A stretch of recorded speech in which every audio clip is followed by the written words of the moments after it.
Una mujer de 25 años recita poesía alemana en voz alta. Su voz llena la habitación de belleza. Detrás de ella, un hombre de 35 kilos levanta un rifle. Sus manos tiemblan, no de miedo, de anticipación. En 3 segundos, ella estará muerta. En 48 horas, él habrá comido partes de su cuerpo. En 4 años, caminará completamente libre. Y en 40 años, será una celebridad que firma autógrafos. Pero, ¿cómo es posible esto? Siéntate, respira hondo, prepárate un café, apaga las notificaciones y asegura la puerta, porque esta historia va a hacerte cuestionar todo lo que creías saber sobre la justicia, el privilegio y hasta dónde puede llegar la depravación humana cuando tiene un escudo de billetes. Soy Caro, esto es Voz Ajena y esta es la historia de El Caníbal de Kobe. Empecemos. Imagina que el éxito tiene un sabor. Para algunos, sabe a dinero. Para otros, a reconocimiento, a poder, a logros. Para el hombre de esta historia, el éxito sabía a carne humana. Y, curiosamente, el mundo se encargó de servirle el plato en bandeja de plata. Su nombre era Issei Sagawa. El 11 de junio de 1981, en el corazón de París, la ciudad de luces y amor, cometió uno de los crímenes más perturbadores del siglo XX. Asesinó, descuartizó y devoró a una compañera de la universidad. Pero aquí no termina el horror. Aquí es donde empieza la burla, porque Issei Sagawa nunca pasó un solo día en una celda japonesa. Fue liberado. Escribió libros bestsellers sobre su crimen. Apareció en televisión nacional. Se convirtió en crítico gastronómico. Sí, escuchaste bien. Y vivió 41 años más que su víctima, muriendo tranquilamente en su cama a los 73 años, sin haber pedido perdón ni una sola vez. ¿Cómo es posible que un caníbal confeso, con evidencia irrefutable, termine firmando autógrafos y siendo entrevistado como una curiosidad cultural? La respuesta es tan simple como aterradora. Dinero, privilegio y un sistema judicial que miró hacia otro lado porque le era más conveniente. Hoy, en Voz Ajena, no solo vamos a analizar un crimen, vamos a diseccionar cómo el privilegio, la complicidad institucional y el morbo colectivo pueden cocinar la impunidad perfecta. Pero para entender a un monstruo, primero hay que entender al niño que lo precedió. Y Issei Sagawa no nació en un sótano húmedo rodeado de pobreza y abandono. No, nació en una cuna de oro puro en 1949, en la ciudad de Kobe, Japón. Su padre, Akira Sagawa, era el presidente de Kurita Water Industries, una de las compañías de tratamiento de agua más grandes de Japón. Dinero, poder, influencia política, conexiones internacionales, todo lo que una familia pudiera desear. Pero el destino tenía otros planes para la familia Sagawa. Su primera hija murió a los 10 meses de edad. Después llegó Issei, nacido tan prematuramente que los médicos no creían que sobreviviría. Era tan pequeño que cabía literalmente en la palma de una mano. Pero sobrevivió. Creció siendo un hombre petit, con apenas 1,5 metros de altura, 35 kilos de peso, en una sociedad japonesa obsesionada con la fortaleza, la disciplina y la masculinidad tradicional, Issei era invisible. Un fantasma en su propia vida. Un hombre que pasaba desapercibido en todos lados, con un hambre que ningún alimento normal podía saciar. Y luego estaba Jun, su hermano. Si Issei estaba torcido de la cabeza, Jun era su reflejo distorsionado en un espejo roto. Jun se colocaba ligas elásticas en los brazos hasta cortarse completamente la circulación, porque el dolor le producía placer. Se quemaba con velas encendidas, se clavaba agujas en la piel, se provocaba heridas y observaba cómo sanaban. Ahora dime, ¿qué pasa en una casa donde un hijo se automutila para sentir algo y el otro mira a sus compañeros de primaria imaginando cómo sabrían sus piernas si las cocina con sal y mantequilla? ¿Qué clase de infancia era esa? Pero hay algo más, algo que Issei confesó décadas después en entrevistas perturbadoras con periodistas japoneses. Desde los 5 años sentía una atracción sexual hacia las mujeres occidentales, mujeres blancas, mujeres altas, rubias, mezclada con un deseo irrefrenable de poseerlas completamente. No de forma romántica, no de forma convencional sexual, de forma literal, física y digestiva.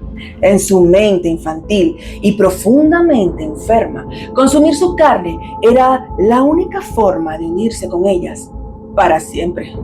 La única forma de que una mujer hermosa, inalcanzable para él, quedara dentro de su cuerpo, siendo parte de él eternamente. Como si absorbiéndolas pudiera absorber su belleza, su poder y su estatus. Y sus padres no hicieron nada, porque en el Japón de los años 50 y 60, la salud mental era un tabú absoluto, un estigma social, especialmente para una familia de élite como los Sagawa. Admitir que tu hijo necesitaba ayuda psiquiátrica era admitir debilidad, era manchar el apellido. Así que ignoraron las señales. Las fantasías que Issei confesaba en voz alta a su madre, los dibujos de cuerpos desmembrados que hacía en sus cuadernos escolares, las preguntas extrañas sobre anatomía humana. Nada de eso importaba mientras la fachada de la familia perfecta se mantuviera intacta. Y el monstruo crecía en silencio, alimentándose de fantasías cada vez más oscuras, sabiendo que nunca habría consecuencias. Pero antes de continuar, necesito que entiendas algo fundamental sobre la mente de Issei Sagawa. Él sufría de lo que los psiquiatras forenses llaman parafilia antropofágica, combinada con un complejo de inferioridad patológico y posible trastorno narcisista de la personalidad. Ahora, ¿qué significa esto en lenguaje humano? Significa que su cerebro había soldado 3 cosas de forma inseparable. 1. Deseo sexual. 2. Admiración mezclada con envidia profunda. Y 3. Consumo literal como única forma de posesión. Para Issei, las mujeres occidentales, especialmente las europeas, representaban todo lo que él nunca podría ser. Altas, poderosas, deseadas, admiradas y seguras de sí mismas. Y él era lo opuesto, débil, pequeño, invisible y rechazado. Su lógica retorcida era esta: si no puedo ser como ellas y no puedo tener una relación normal con ellas, entonces las haré parte de mí, literalmente. Las absorberé y así nunca podrán abandonarme. En sus propias palabras, en una entrevista de 1992 dijo: "Cuando la comí, sentí que finalmente éramos uno, que su fuerza, su belleza, su inteligencia pasaban a mí, que ya no podía rechazarme porque estaba dentro de mí para siempre". Esto no es una excusa, es una explicación, porque entender al monstruo no es perdonarlo, es aprender a reconocer las señales antes de que actúe. Es entender cómo una mente enferma, combinada con privilegio y falta de intervención, puede convertirse en una bomba de tiempo. Y esa bomba estaba a punto de explotar. Issei Sagawa no era un hombre de impulsos salvajes. No era un asesino desorganizado, errático, que actúa por rabia momentánea. Era un académico brillante, un planificador meticuloso. Estudiaba literatura inglesa en la Universidad de Kwaku, en Tokio. Leía a Shakespeare, a Edgar Allan Poe. Era culto, educado, hablaba varios idiomas. Mientras otros estudiantes subrayaban metáforas en sus libros, él imaginaba el corte perfecto en un cuerpo humano, la técnica ideal para separar la carne del hueso, la temperatura adecuada para cocinar sin arruinar la textura. En 1977, a los 28 años, se mudó a París para estudiar un doctorado en literatura comparada en la Universidad de la Sorbona, la ciudad de las luces, la ciudad del amor. Pero íntimamente, Paris era el supermercado perfecto. Y fue allí, en esa primera etapa parisina, donde cometió su primer intento fallido. En 1979, Issei entró al apartamento de una mujer alemana. No la conocía, la había visto desde la ventana de su edificio y la había estado siguiendo durante semanas. Entró con un cuchillo de cocina, preparado para atacar, pero Issei era patéticamente débil. La mujer, al darse cuenta de lo que pasaba, lo lanzó al suelo como si fuera un muñeco de trapo. Lo golpeó con una lámpara, gritó y los vecinos llamaron a la policía. Issei fue arrestado. Caso cerrado, ¿verdad? Pues no. ¿Saben qué fue lo más perturbador de ese incidente? Que no terminó en la cárcel. Su padre, Akira Sagawa, voló desde Japón en un vuelo privado. Apareció en la comisaría parisina con su equipo de abogados y la chequera abierta. Convenció a las autoridades francesas de que su hijo era solo un joven confundido, un estudiante estresado por los exámenes y que había tenido un episodio psicótico aislado. Pagó con una compensación generosa a la víctima. Pagó donaciones a ciertas instituciones. Solucionó, borró, hizo desaparecer el problema. Issei fue liberado sin cargos y ese día aprendió dos lecciones fundamentales que marcarían su futuro. Lección 1. El dinero era un escudo impenetrable.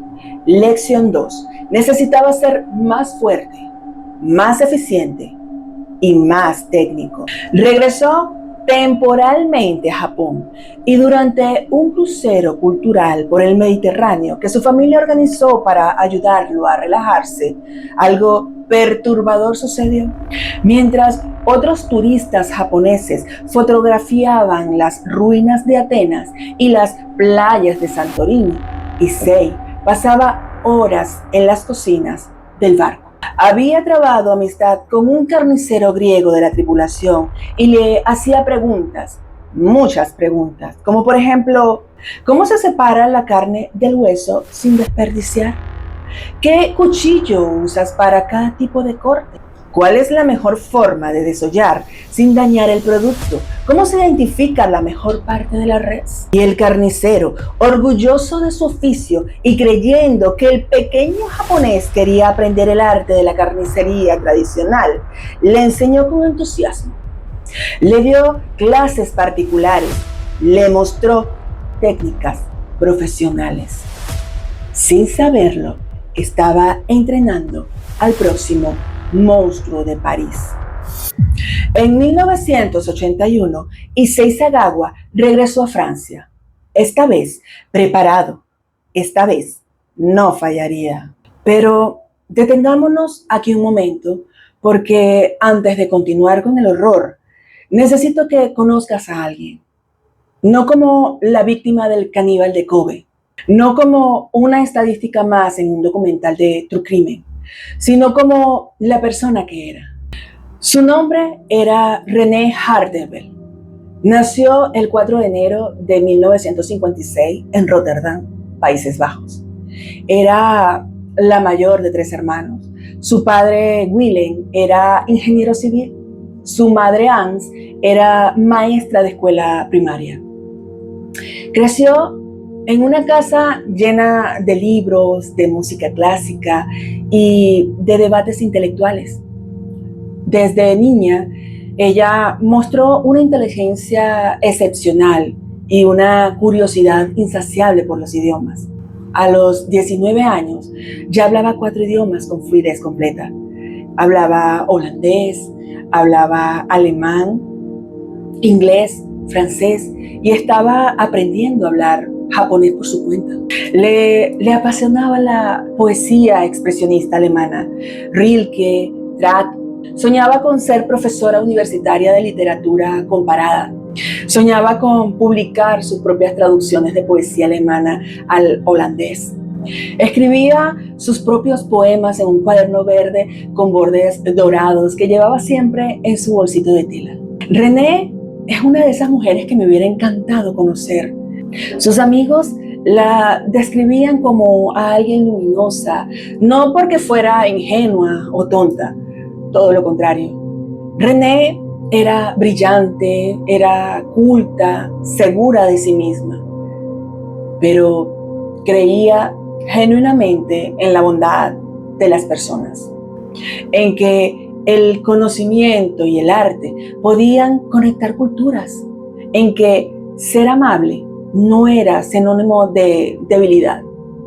En mayo de 1981, con 25 años recién cumplidos, estaba en París completando su maestría en literatura alemana en la Sorbona. Vivía en una pequeña habitación de estudiante cerca de la universidad. Trabajaba medio tiempo en una librería de idiomas. Y los fines de semana visitaba museos, asistía a lecturas de poesía, exploraba librerías viejas que tenían libros en latín. Tenía planes, tenía muchos planes. En septiembre regresaría a Rotterdam para comenzar un doctorado. Su novio era un estudiante de arquitectura holandés llamado Hans y la esperaba allí. Hablaban de casarse después de que ambos terminaran sus estudios. De hecho, su madre le había enviado una carta la semana anterior preguntándole qué quería de regalo de cumpleaños para sus 26 años en enero del siguiente año. A lo que René respondió que quería un escritorio grande para su futuro estudio, que necesitaría mucho espacio para todos sus libros. Y fue esa bondad, esa apertura intelectual, esa creencia en la bondad humana lo que la mató. Porque cuando un compañero de estudios, tímido y educado, llamado Issei Sagawa, le pidió ayuda para grabar una lectura de poesía alemana para un proyecto académico, René no vio peligro. Vio a un colega que necesitaba un favor. Tenía 25 años. En 2 meses cumpliría 26. Nunca llegó. Nunca defendió su tesis. Nunca se casó con Hans. Nunca publicó sus traducciones. Nunca tuvo ese escritorio grande lleno de libros. Y nunca envejeció. Y lo irónico es que su asesino sí. Su asesino vivió 73 años. En mayo de 1981, Issei Sagawa ahora tenía 32 años. Conoció a René en un grupo de estudio de literatura comparada en la Sorbona. Para René, Issei era simplemente otro estudiante internacional, otro estudiante educado, un tipo tímido, intelectual, que compartía discusiones sobre Goethe, sobre Rilke, sobre diferencias entre el romanticismo alemán y el francés. Para Issei, René era la materialización perfecta de todas sus fantasías. Era alta, 1,75 m, una hermosa rubia de ojos azules, inteligente y segura de sí misma. Todo lo que él no era y nunca sería. Con todas estas características, él la veía como un menú. Durante 3 semanas, Issei planificó cada detalle con precisión quirúrgica. Compró un rifle calibre 22 en el mercado negro parisino. Un modelo pequeño, fácil de manejar, incluso para alguien tan débil como él.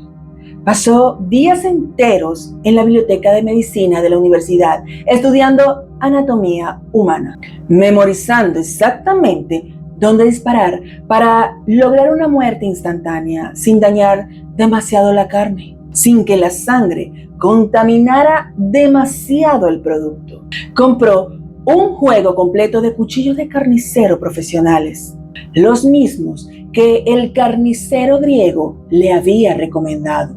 Compró plásticos industriales para cubrir el suelo de su apartamento. Compró recipientes herméticos. Preparó su refrigerador. Lo planificó todo como si estuviera organizando una cena elegante. Y el 11 de junio de 1981 la invitó a cenar a su pequeño apartamento en el elegante distrito 16 de París.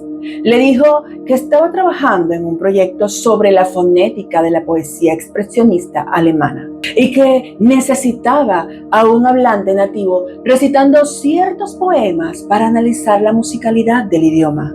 René, siempre dispuesta a ayudar a un compañero académico, aceptó sin dudarlo.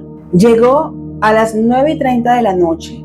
Llevaba su cuaderno verde y una antología de George Strack. Issei le ofreció té. Hablaron de literatura durante media hora. Después colocó una grabadora sobre la mesa y le pidió que se sentara en el suelo, dándole la espalda para que la grabación tuviera mejor acústica. Imagina esa escena en un apartamento pequeño con una iluminación tenue, el murmullo lejano del tráfico parisino. René sentada en el suelo, de espaldas a Issei, con las piernas cruzadas, su antología de poesía abierta sobre su regazo. Comienza a recitar en alemán. Su voz llena la habitación de belleza, de musicalidad, de vida. Detrás de ella, Issei levanta el rifle con las manos temblorosas, no de miedo, de anticipación, de excitación. Apunta a la base del cráneo, exactamente donde había estudiado en los libros de anatomía. Respira profundo y dispara. René cae hacia adelante. Su sangre mancha las páginas del poema que estaba recitando. La grabadora sigue funcionando, capturando el silencio.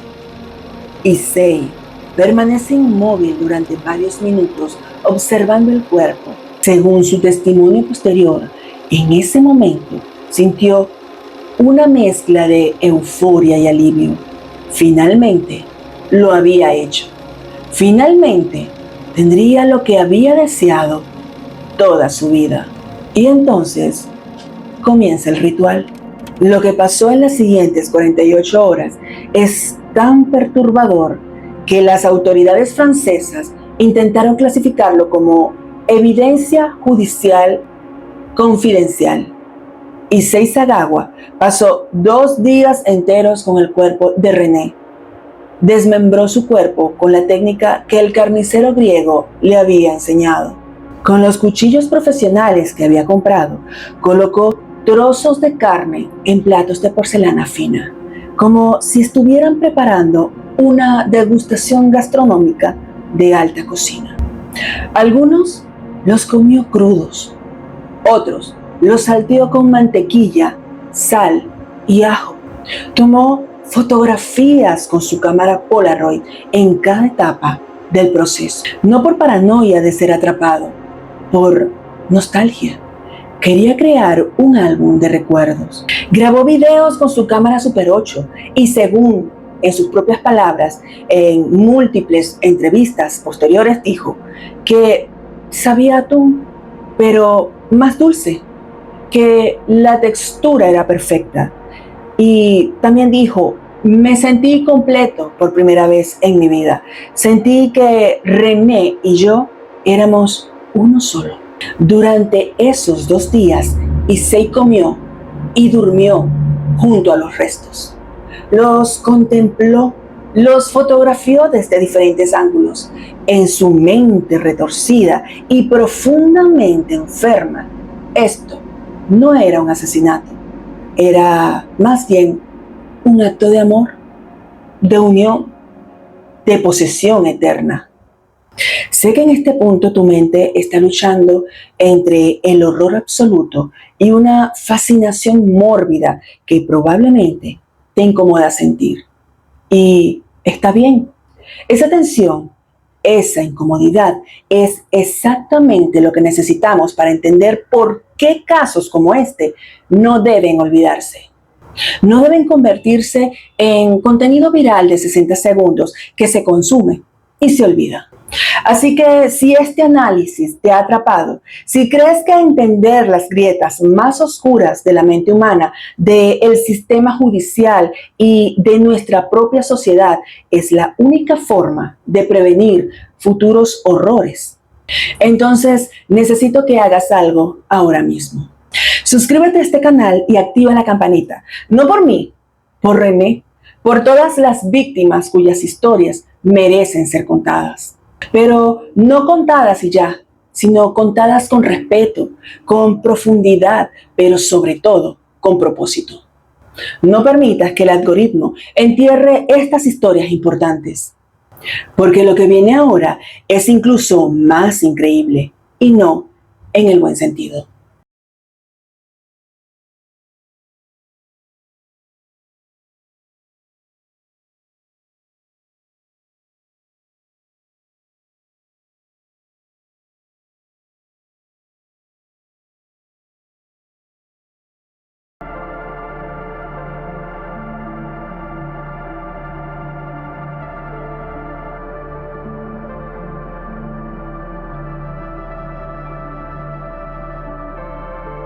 Después de 2 días, la euforia se disipó y la realidad lo golpeó. Tenía un apartamento que olía, un refrigerador lleno de restos y paranoia creciente.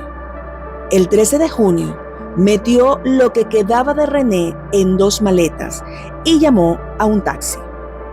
Lo que pasó después fue una cadena de errores, pánico y decisiones desesperadas que terminarían con su captura en menos de 24 horas.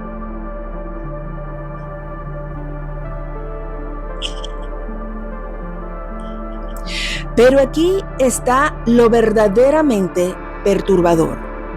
Issei Sagawa fue capturado, confesó todo, había evidencia irrefutable y nunca, jamás pisó una celda en Japón. ¿Cómo es esto posible? Como un caníbal confeso, con fotografías, videos y pruebas físicas, termina libre. ¿Cómo se convierte en celebridad que aparece en televisión y firma autógrafos?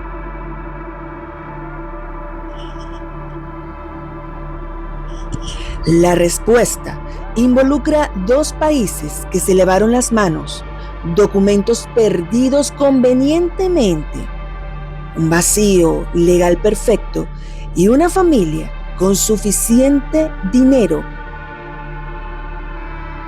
para comprar la impunidad. Pero eso, querida amiga y amigo, lo descubrirás en la segunda parte de esta historia, la cual subiré en exactamente 3 días. Pero necesito que hagas algo ahora mismo. Suscríbete y activa la campanita porque si el algoritmo no te notifica, te vas a perder cómo un sistema completamente roto puede convertir a un monstruo en una estrella.